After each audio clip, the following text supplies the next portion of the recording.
Hi guys, narito ang ika-122 na kabanata ng pagbalik sa nakaraan ng makapangyarihang mandirigma at strategies. Tara at simulan na natin ang kwento. Gula na reaksyon ni Wuyazi. Nakatakot. Walang kayamanan man lang. Muntik na akong mapatay ng bagay na yun. Wika ng bida. Ang master ng Void Illusionary Divine Palace ay nagbibiro lang sa inyo. Manatili kayo dyan, susunod ko namang papupuntahin si Xiao Yu. Saad ni Wuyazi. Ang bagay na lumabas sa kaong ito ay may lakas ng Heavenly Access Realm. Kayo ay nasa Heavenly Fate Realm lang, mamamatay kayo kung lumitaw ang bagay na iyon. Hayaan niyo akong buksan ito. Wika ng bida. Ang unang dibdib ay nabuksan na. Maaari kayong humakbang, ngunit sisiguraduhin kong magiging isang kakilakilabot na kamatayan ito. Ang tanging paraan upang makagalaw ay kung bubuksan natin ang pangalawang dibdib. Reaksyon ni Wuyazi. Ano? Wika ng bida. Xiao Yu, siguraduhin gumalaw ka ayon sa aking mga tagubilin. Reaksyon ni Xiao Yu. Batay sa iyong kinatatayuan. Pasulong ng 3 hakbang, pakaliwa ng 6. Paatras ng 2. Pakaliwa ng 3. Huling hakbang ni Xiao Yu. Maingat niyang pinagmasdan ang treasure chest. Lumuhad siya rito. Akma niyang hahawakan ang treasure chest.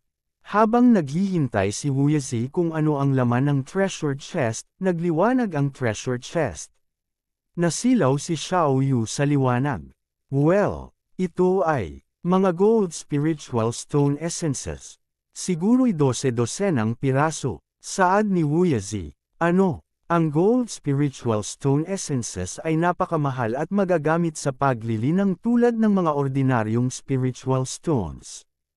Ang isang piraso ng spiritual stone essence ay katumbas ng 100 spiritual stones, na katumbas din ng 100,000 regular na spiritual stones. Magagamit din ito sa paggawa, at ang resulta ay magiging hindi bababa sa grade 8 o grade 9 na artifact. Kahit isang solong gintong essence ay napakabihirang at 12-12 ang nandito. Nakaimbak mo na ba ang lahat? Sa isip ni Wuyazi, kahit anuman ang nasa loob ng interspatial ring ay akin. Hayaan mo silang mangolekta. Saad ni Wuyazi, magmadali. Panahon na upang buksan ang 3 kahon.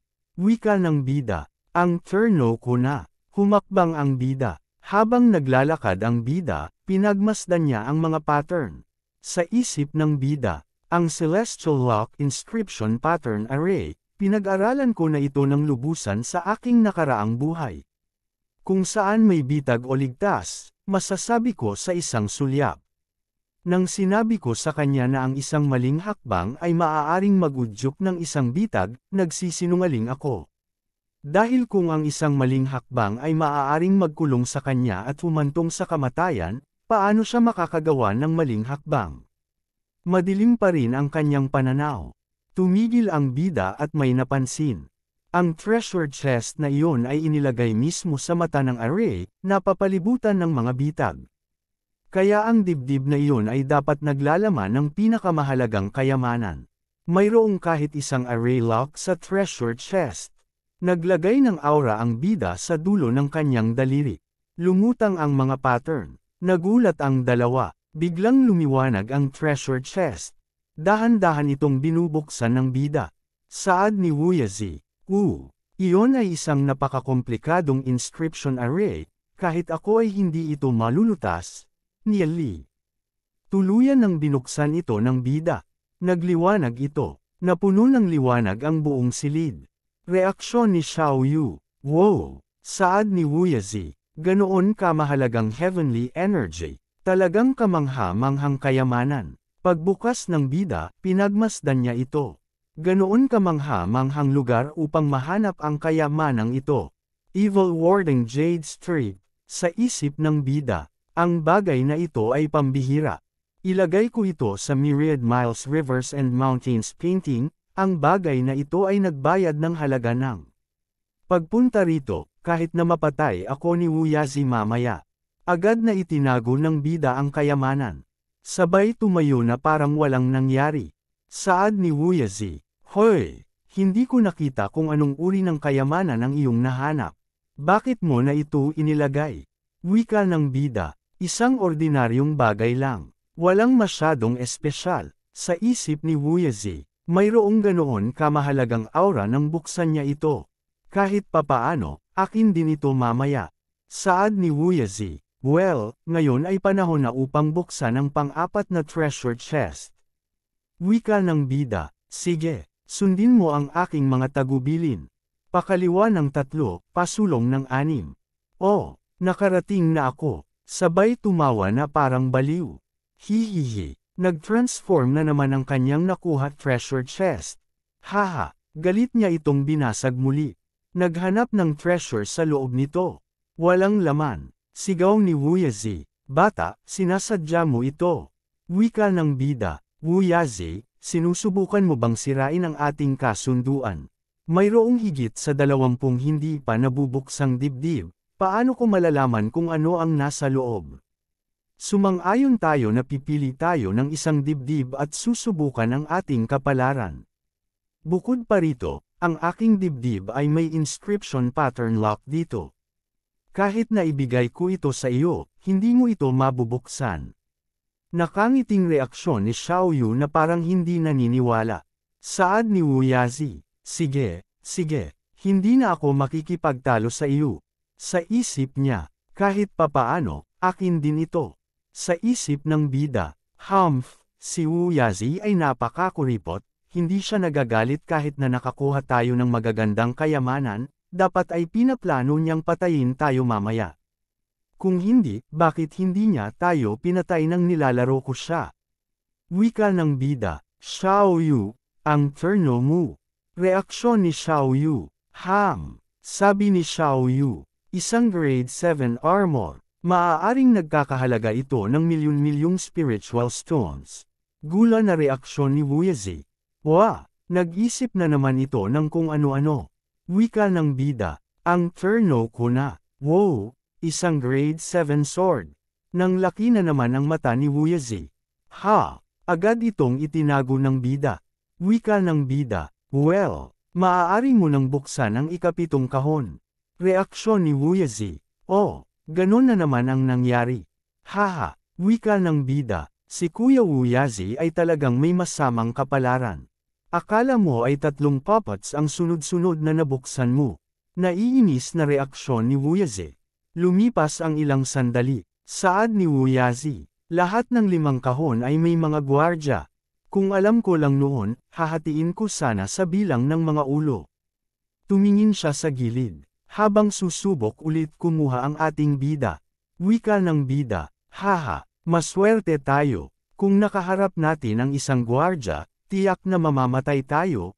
Hayaan mong itago ko ang anumang mayroon ka, ibabalik ko sa iyo kapag bumalik na tayo. Pagsang-ayon ni Xiao Yu, okay, kinuha niya ng bida at itinago ang mga item. Habang hindi mo ari ni Wu Yazi ang nangyayari. Wika ng bida, Wu Yazi, napakasama ng iyong kapalaran. Wala kang nakuha. Sa ganoong kaso, hahayaan kitang kunin ang natitirang 10 kahon. Ngayon, sasabihin ko sa iyo ang mga tagubilin. Saad ni Wu Yazi, binibigyan mo ako ng 10 treasure boxes. Mukhang may natitira ka pang konsensya. 9 na beses na paulit-ulit nangyari na nagtatransform ang mga treasure chest na nakukuha ni Wu Yazi. Pagbukas niya ng ika-10, akma niya itong sesepakan, nang may mapansin siya. Sa wakas, sa ika-10 kahon. Isang gold spiritual stone essence at 2 divine scarlet blood rocks. Wika ng bida, mukhang may magandang ani ka. Wika ng bida, maganda ang ani. Wu Yazi, Xiao Yu. Ngayon pakinggan ninyo ang aking mga tagubilin at isara ninyo ang mga dibdib na iyon. Saad ni Wu Yazi, bakit isasara? Wika ng bida, hindi magtatagal ay may mga taong maglalakad-lakad sa loob ng Void Illusionary Divine Palace. Ang mga dibdib na ito ay makakatulong sa atin upang mabawasan ang mga kakompetensya. Saad ni Wu Yazi, wow, isang demonyo ka. Wika ng bida, kung hindi natin sila babawasan, tayo ang unang mamamatay. Gawin mo. Reaksyon ni Xiao Yu. Sinimulan na ni Xiao Yu. Ganon din ni Wu Yazi. Naibalik na niya ang treasure chest. May napansin si Xiao Yu. Si Wu Yazi ay nagsasabi ng kung ano-anong bagay. Makalipas ang ilang sandali, sa labas ng gusali, maririnig ang ilang ingay. Saad ni Wu Yazi. Wow, ilang side halls lang ang hinanap natin dito. At nakakuha ng mga 60,000 spirit stones. Wika ng bida, pantay-pantay nating ipamahagi ang mga kayamanan. Xiao Yu, ibigay mo sa akin ang sa iyo. Reaksyon ni Xiao Yu. Pagtataka ni Wu Yazi. Saad ni Wu Yazi. Anong klaseng mabuting kapatid ang mayroon ka? Na humihingi lang ng lahat ng kanyang kayamanan. Wika ng bida, hindi naman sa hindi ko siya babayaran. Saad ni Wu Yazi. Siguraduhin pakitunguhan mo siya ng mabuti. Wika ng bida, tiyak na, sa isip ni Xiao Yu. Bakit niya kailangang sumagot ng ganoon? Wika ng bida, well, hindi na natin kailangang hanapin pa ang pasukan. Dahil nahanap ko na ang daan.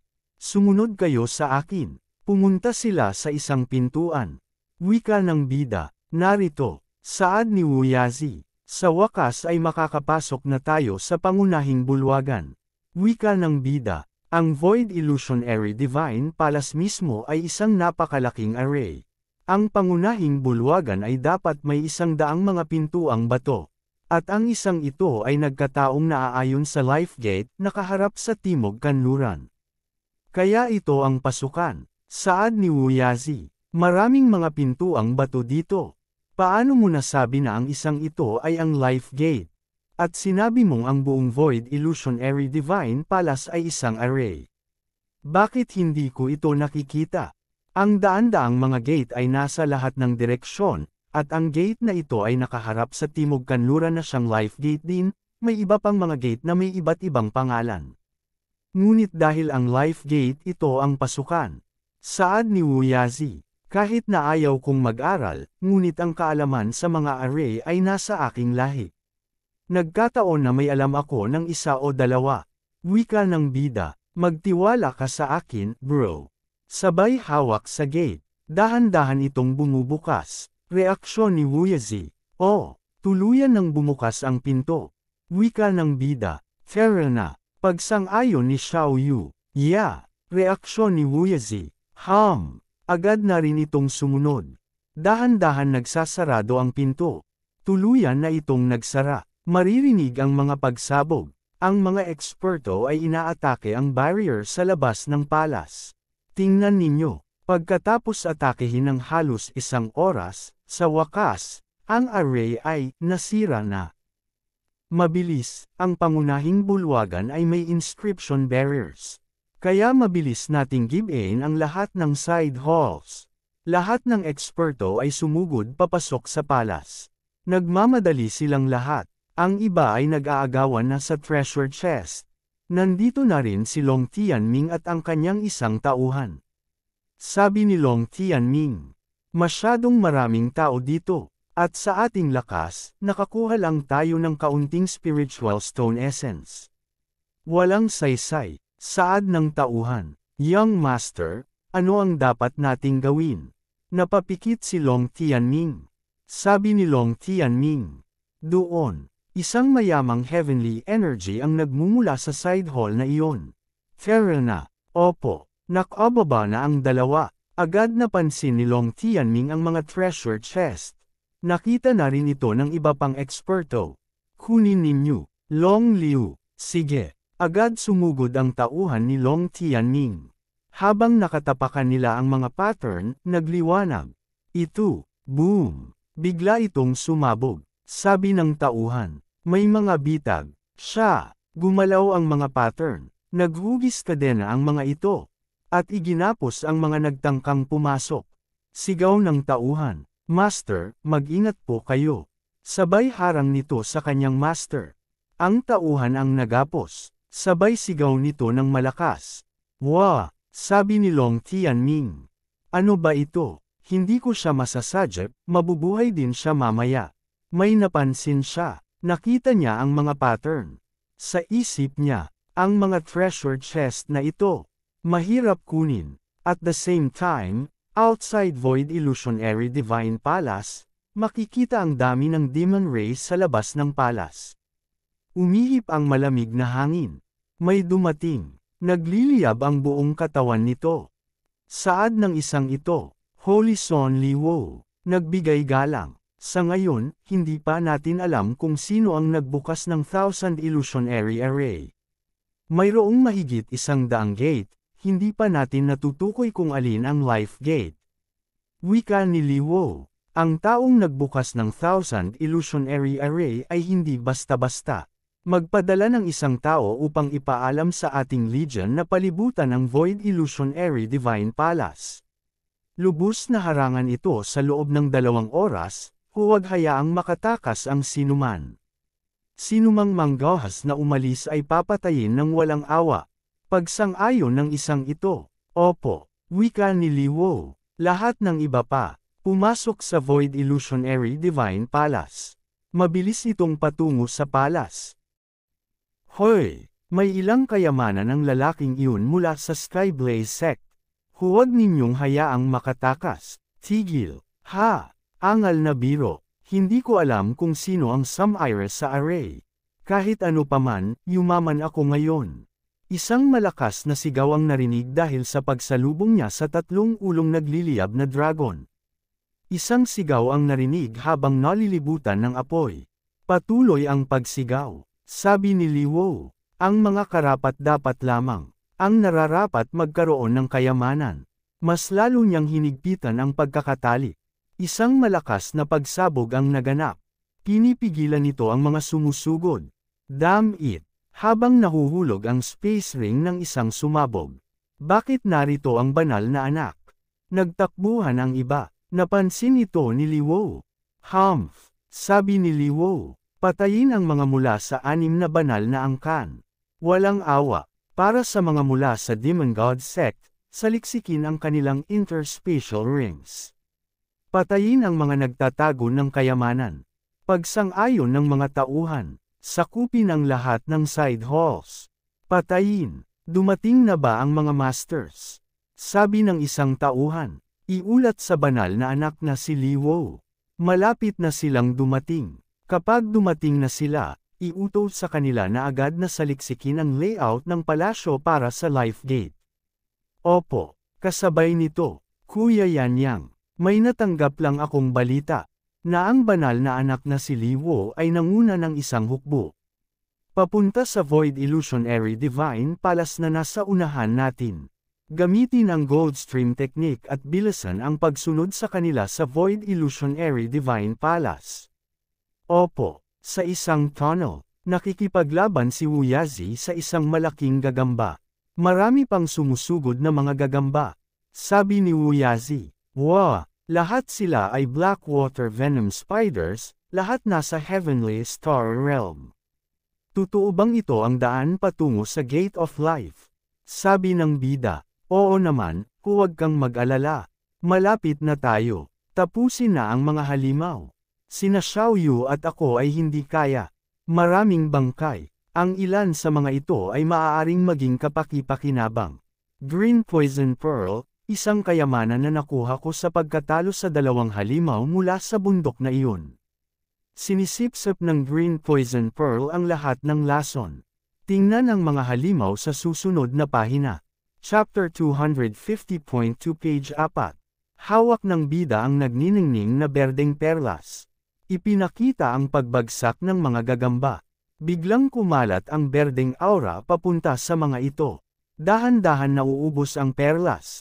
Reaksyon ng bida. Ha! Sabi ni Wuyazi. Gosh! Buhok na dilaw. Para akong nagtratrabaho para sa iyo. Reaksyon ng bida. Ha! Sabi ng bida. Nangako na tayo ng hatian. Bukod pa rito, wala akong magagawa para harapin ang mga Blackwater Venom Spiders na ito. Ginagawa ko ang bahagi ko sa pagsasabi sa iyo ng daan. Sabi ni Wuyazi, bakit hindi ka gumawa ng bagay na angkop sa iyo? Sa daan, ano iyan sa iyong kamay? Kayamanan ba iyan? Sabi ng bida, hindi mo kailangang malaman iyan. Natigilan si Wuyazi. Sa isip ng bida, ang mga kayamanan mula sa mga demonyong may ranggong legend ay hindi gaanong kapaki-pakinabang. Sabi ng bida, ngunit kung gagamitin ko ang dugo ni Wuyazi. Kumuha ng dugo ang bida. Inilagay ito sa perlas, sabay gumawa ng hand sign. At isama rin ang heavenly energy, mula sa ilang piraso ng gold spiritual stone essence. Mas lumakas pa ang aura ng perlas.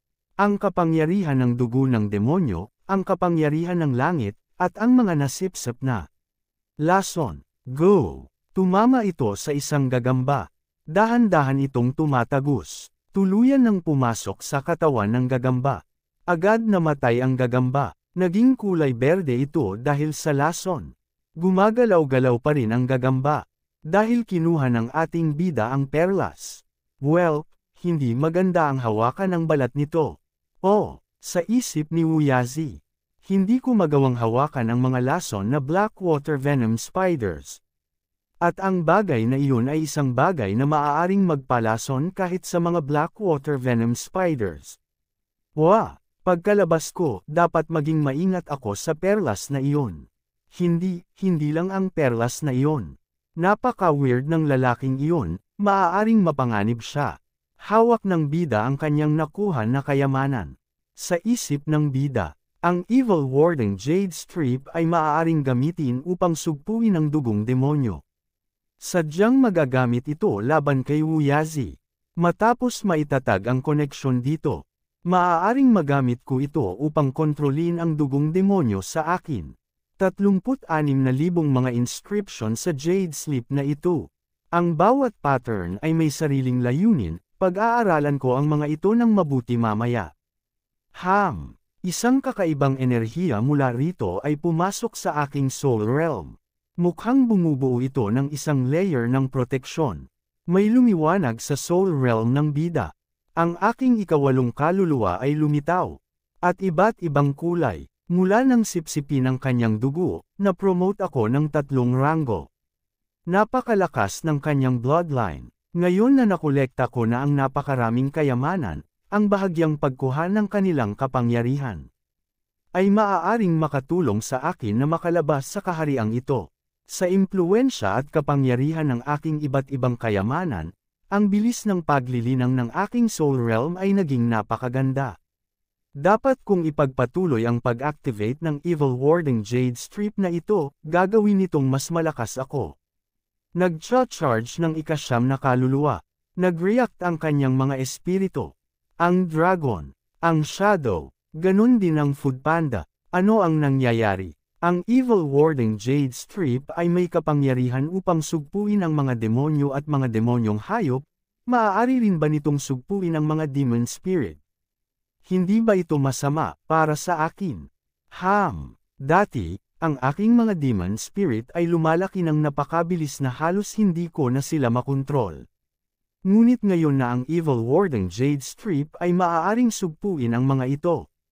At magagamit ko ang dugong demonyo upang palakasin ang mga ito. Ano ang mangyayari sa pareho? Dapat kong subukang mag-inject ng kaunting dugong demonyo. Ipinakita na may nangyayari sa food panda. Sumigaw ng malakas ang food panda. Good boy, dumiretso sa tuktok ng 9 na fate realm. Kailangan kong panatilihin silang kontrolado gamit ang mga ugat. Kinapitan ng mga ugat ang food panda. Ngunit inaalis ito ng food panda.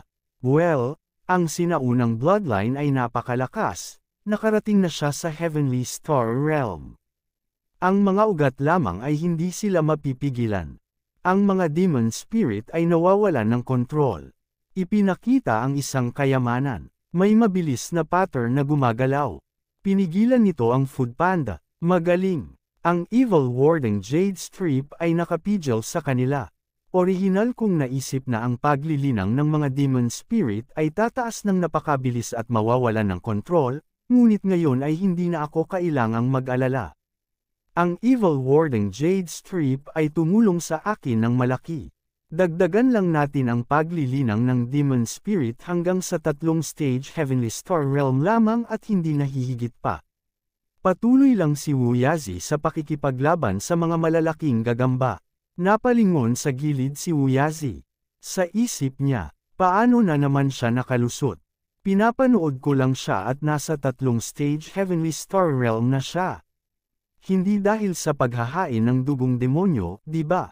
Ngunit ang isa pang lalaki ay hindi nakalusot.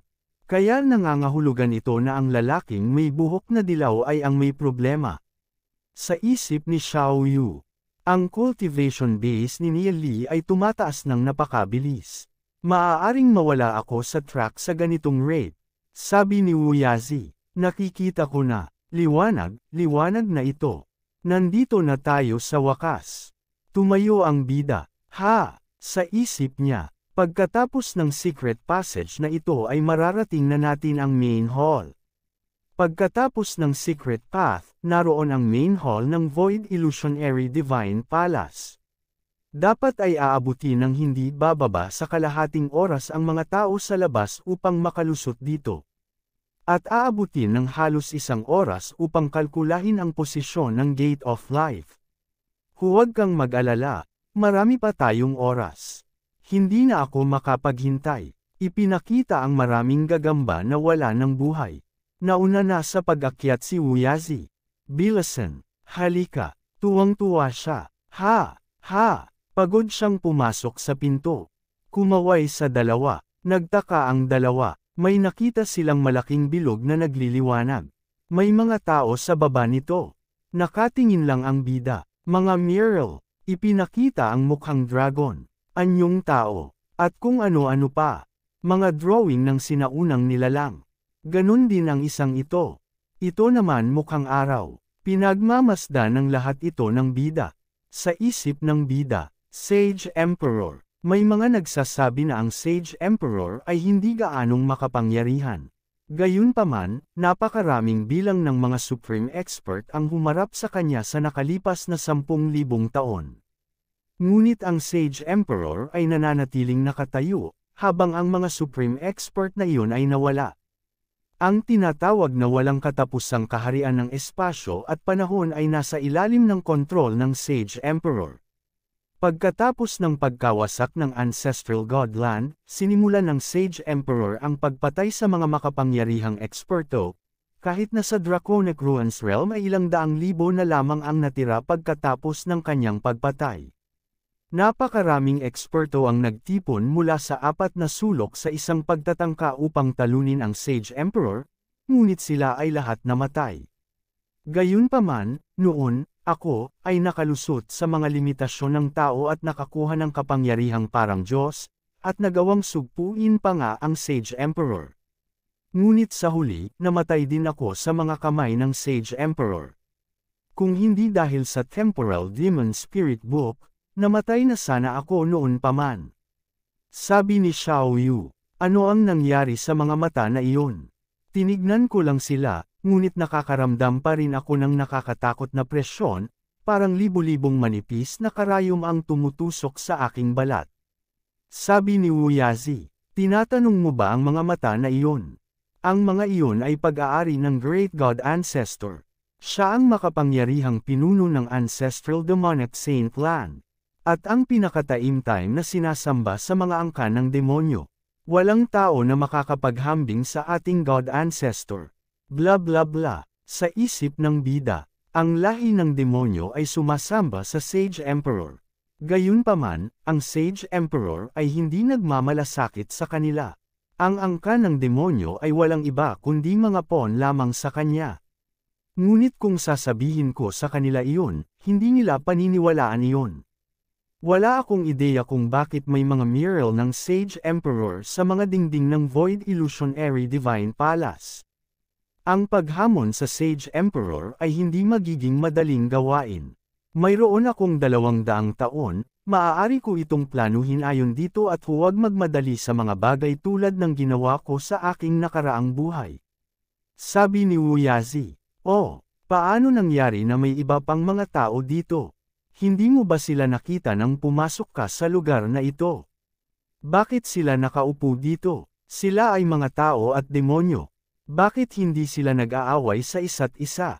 Sabi ng bida, ang mga eksperto na ito ay dapat na pumasok sa palasyo noong huling pagbukas nito o kahit na bago pa noon. at hindi na umalis. Reaksyon ni Uyazi. Ano? Ang Jade Wall na ito ay isang spiritual void wall. Sa pamamagitan lamang ng pag-decode nito ay maaari kang makapasok sa tunay na core ng Void Illusionary Array. Lahat ng mga eksperto ay narito. Gumugugol ng oras sa pag-unawa sa pader upang ma-decode ito. Kaya na rin. Sobrang liwanag ng nasa harapan nila. Reaksyon ni Uyazi. Og, sabi ni Uyazi, hindi ko magagamit ang aking heavenly energy. Mukhang kung lalapit ka sa Jade Wall ay mawawalan ka ng lahat ng iyong kakayahan sa pakikipaglaban. Kaya pala hindi sila nag-aaway. Sabi ni Xiao Yu. Ako rin. Tumingin sa gilid si Uyazi. Hindi ko alam kung ano ang nagpapanatili sa kanila rito ng matagal. Hehe, lumitaw. Mga inscription. Nakakabagot. May magagawa pa ba ako rito? Oh, isang salita ba ito? Iyon ba ay isang uri ng formula? Maaari bang ito ay isang uri ng peerless cultivation technique? Napansin ng ating bida na umupo si Uyazi. Kaya umupo na rin siya. Napansin ng isang demonyo ang bida. Sabi ng isang ito, anong sect ka galing? Matagal na akong hindi nakakakita ng bagong demonyo. Napakaganda kung gaano katagal na iyon. Sabi ng bida, galing kami sa Demon God sect. Reaksyon ng isang ito, ano? Sabi ng isang ito, galing din ako sa Demon God sect. Sabi ng bida, sabi mo, matagal ka nang hindi nakakakita ng bagong demonyo. Gaano nakatagal kang nag-uunawa sa Crystal Jade Wall na ito? Sabi ng isang ito, hindi ko alam ang sarili ko, pero masasabi kong 6 na taon na. Nakakaawa na hindi ako masyadong matalino.